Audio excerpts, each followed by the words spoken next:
lihat ya pandangan dari 01 dan 03 kemudian akan melakukan perlawanan ya untuk melahirkan pemilu yang lebih bermartabat dan kemudian yang lebih jujur. Gimana Anda merespon perlawanan politik yang akan dilakukan oleh 01 dan 03? Ya, Mas Budiman, kalau saya cermati, saya mencoba untuk mendengarkan betul statement juga argumen dari masing-masing kubu. Memang kalau mau menang itu kubu 02 itu narasinya teduh sekali, Mas. Teduh. Jadi semangatnya itu semangat persatuan, rekonsiliasi dan sebagainya. Jadi betul-betul sudah terposisikan begitu. Sementara kalau misal kita cermati, tampaknya ada situasi yang berbeda. Ketika kemudian kubu 03 yang diwakili tadi Mas Hasto, kemudian Mas Andi, tampaknya positioningnya lebih clear. Melakukan perlawanan dan itu kemudian tampaknya akan dilakukan dalam konteks konstitusional di MK maupun di politik. Sementara di kubu 01, barangkali saya subjektif, semangatnya disampaikan oleh Pak Hermawi tadi, mewakili kubu 01, semangatnya adalah semangat perdamaian. Perdamaian. Nah, apakah kemudian ini menyambung dengan semangat rekonsiliasi yang dihadirkan atau tidak? Karena hitung-hitungannya begini, Mas. Kalau misal melakukan perlawanan, maka harus menjalankan dua hal. Pertama tadi, harus bisa menunjukkan data, informasi, bukti yang tersebar di 50 provinsi. Dan itu di aturan Bawaslu sudah clear. 50% provinsi ya.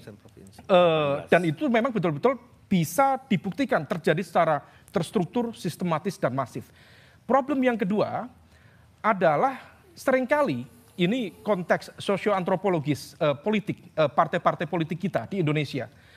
Partai kelas menengah, termasuk di kelas bawah secara elektoral, lebih cenderung bersikap mencari titik aman.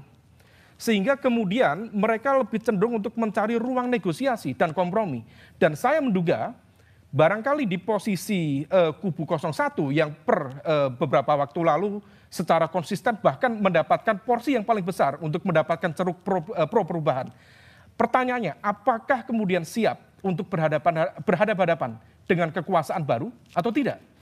Sama di kubu 03. Saya berkeyakinan PDIP akan tetap konsisten, istiqomah untuk berada mengambil posisi peran oposisi.